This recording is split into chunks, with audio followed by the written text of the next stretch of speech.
Once we've normalized our data, we need to define the relationship between those tables. That's the cardinality, and it's initiated from the parent table to the child table.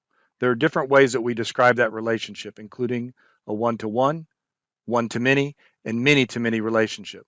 Let's look at these three relationships. A one-to-one relationship is where the record in one table is related via unique ID to a record in another table.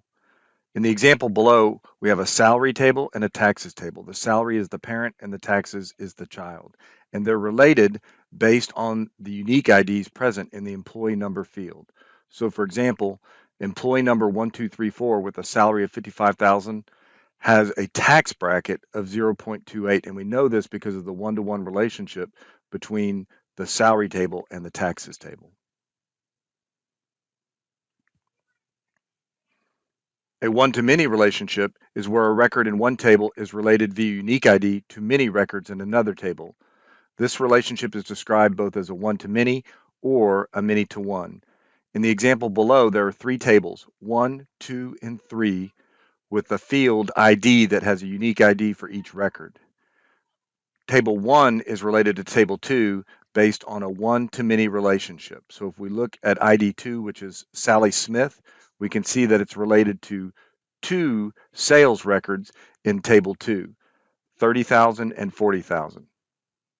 Now, if we look at the relationship between Table 2 and Table 3, we can see the many-to-one relationship in which ID 2 in Table 2, which has two records, is related to a single record in Table 3, which is a quota of 7,000.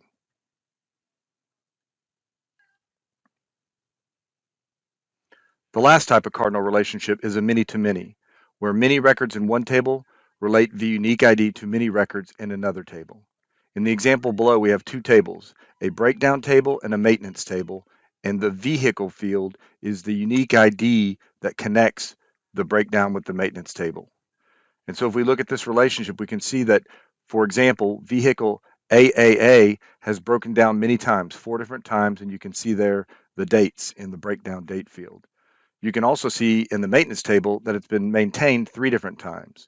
And so because there are many records in the breakdown that represent AAA and many records in the maintenance table that represent AAA, then we have a many-to-many relationship between these tables.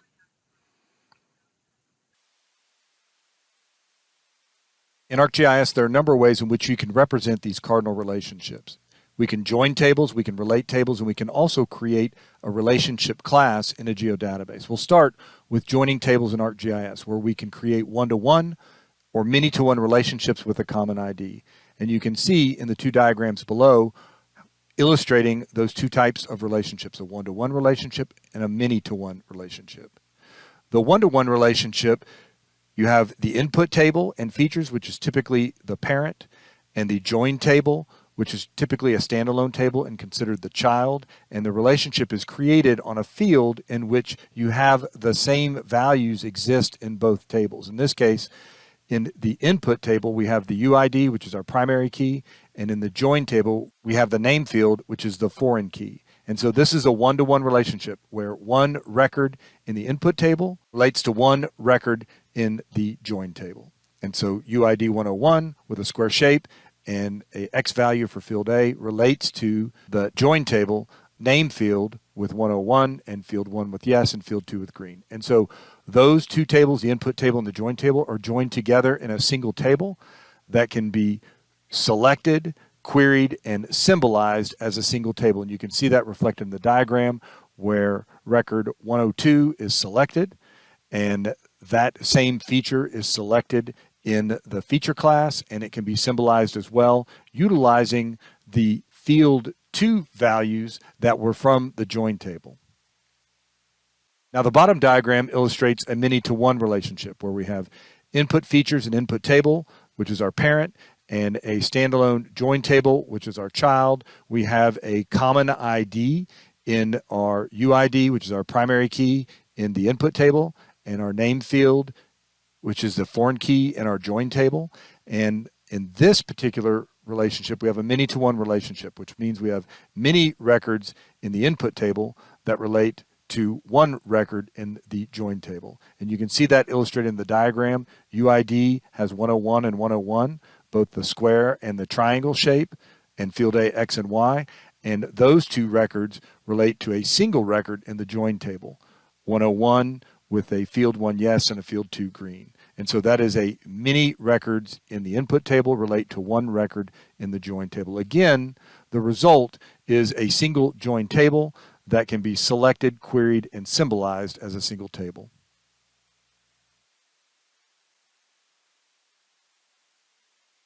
Now, when our data has a one-to-many or a many-to-many relationship between two tables with a common ID, we typically use a relate in ArcGIS. And again, you can see that illustrated in the two diagrams below. The first diagram illustrates a one-to-many relationship in which I have my input features and input table, which are my parent, and I have my relate table, which is my child. I have a common ID present in both of those tables. In the input table, it's the UID, which is my primary key, and in the relate table, it's the name field, which is my foreign key. And if you look at the values present in both tables, I have a one-to-many relationship. I have one record, for example, in the input table, which in this case is 101, that relates to many records in the relate table, which are two records with 101. Now, this is why we use a relate instead of a join, because you can see that if I was to symbolize the square shape in the input table that is 101, would I symbolize it as field 2 green or field 2 purple from the related record? So it creates some confusion. So we don't use a join to do this. We use a relate, and that keeps the resulting tables separate. You have the parent table and the child table are kept separate, but there is a relationship between them. I can select records in the parent table, for example, 101, and then I can select the related records in the child table or the relate table. So I can see that if I select 101 in the parent or input table, then I can select the related 101 records in the child or relate table. And of course, that only selects the square that is associated with the input or parent table. Now, in a many-to-many relationship, that is the most complex relationship. That means many records in one table are related to many records in another table. And you can see that illustrated in the diagram at the bottom of your screen there, in which I have my input features and input table, again, serving as my parent. I've got my relate table that is serving as my child. I've got a common ID that is present in both tables, the UID in the input table and the name in the relate table. And there are many records in the input table that relate to many records in the relate table. So you can see that illustrated in the input table. I have 101. There's a couple of those with a square and a triangle, and they relate to one record in the relate table that is field 1 yes and field 2 green. And then in the relate table, I have multiple records, 102, that relate back to a single record in the input table. So I have many records in the input table that relate to one or more records in the relate table, and I have many records in the relate table that relate back to one or more records in the input table. So again, the result are two related tables rather than a single joined table. And so you can still select records in one table and push or select the related records in the other table, but you can't select, query, or symbolize the records as a single table. Again, you have to select the records in one table and then select the related records in the related table. Now, the last point I want to make about joining or relating tables in ArcGIS is that the relationship is inherent in the data. It's not the software that specifies whether it's a one-to-one, a many-to-one, a one-to-many, or a many-to-many relationship.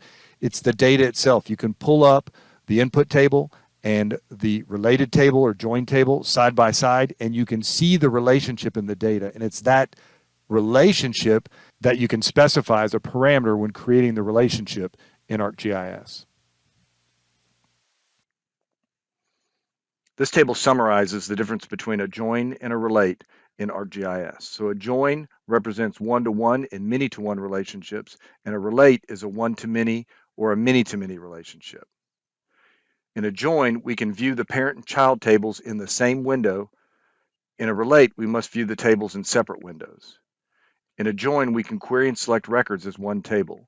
In a relate, we must query and select them separately. You select records in one table, and then you push the selection to the related table. Last, in a join, you can label and symbolize a parent-child relationship as one. In a relate, you must label and symbolize a parent-child relationship separately.